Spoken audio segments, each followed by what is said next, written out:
I'm Debbie Ingram, and I'm running for Lieutenant Governor of Vermont. You are joining me this week for our virtual tour of Vermont when we focus on Lamoille County. Come along for the ride.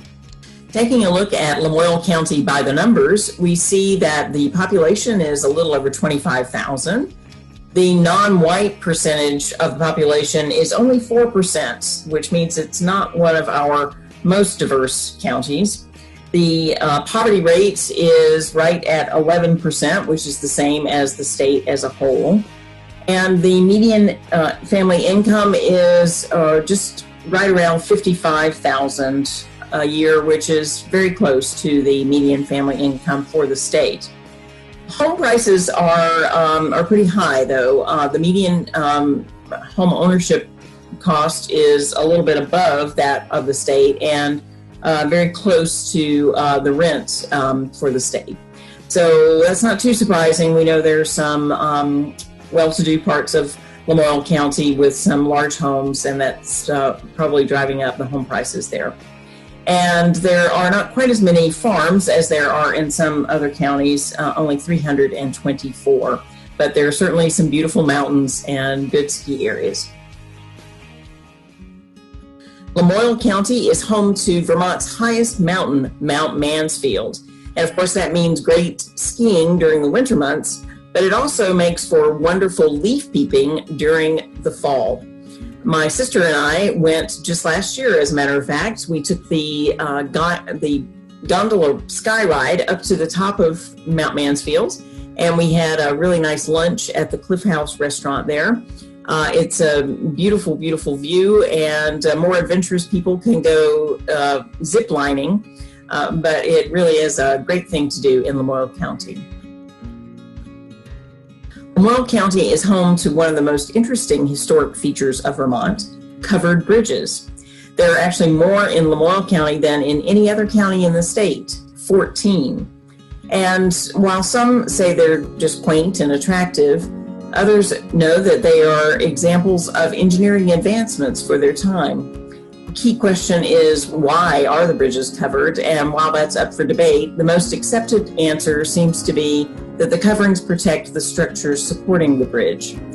Now, there used to be 100 covered bridges in Lamoille County, but with only 14 remaining, these bridges are, of course, fixtures on the historic registry, and they're maintained by state and local municipalities.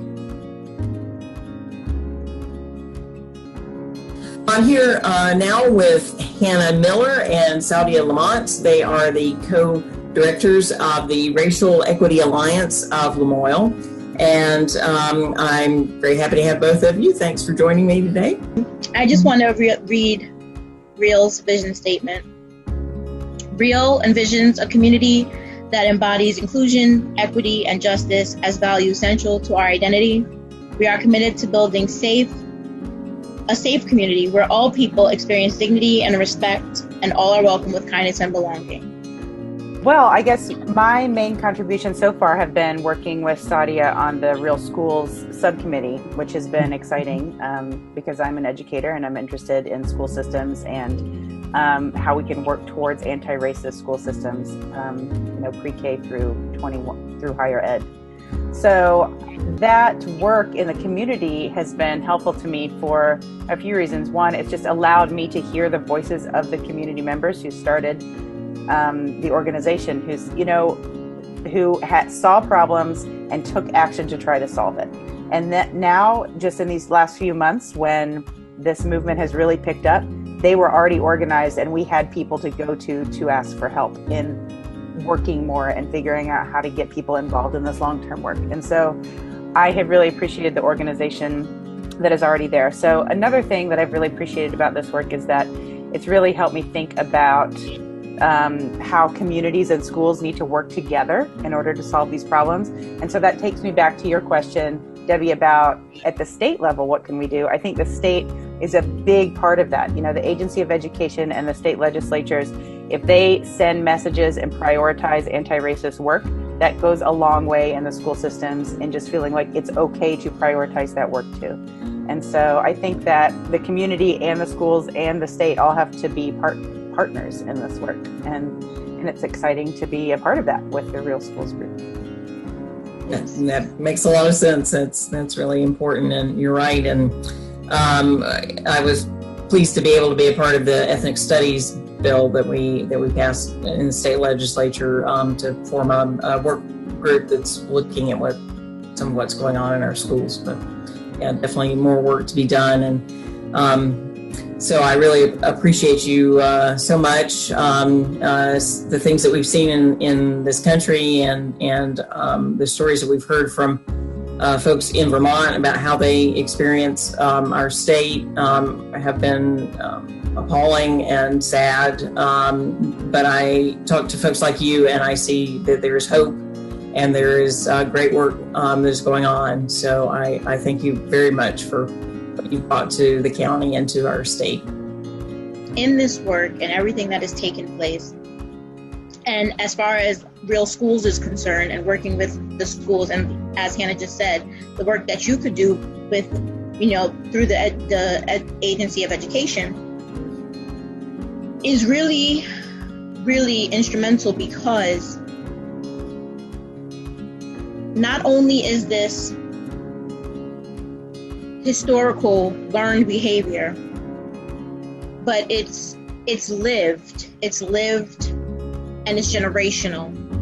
And until we really honestly speak about the history, and speak openly and honestly about how this country was formed and what took place, and really address it.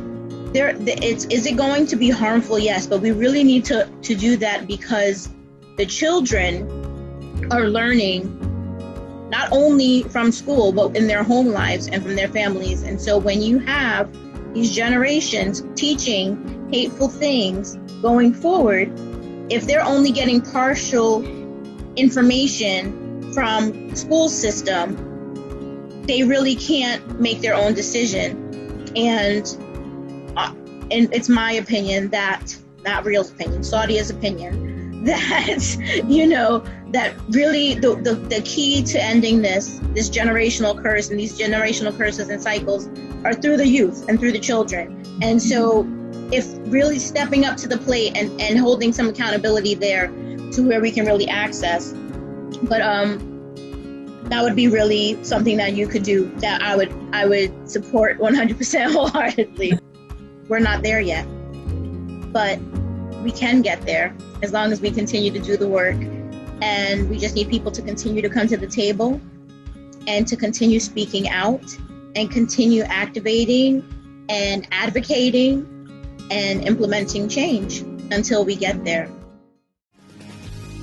That's all for this week. I'm Debbie Ingram. I'm running for Lieutenant Governor of Vermont, and the primary is coming up very soon on August 11th. Please vote for me in the Democratic primary. Mail-in ballots will be available, or you can go early to the polls or show up on Election Day, August 11th. Don't forget. Thank you.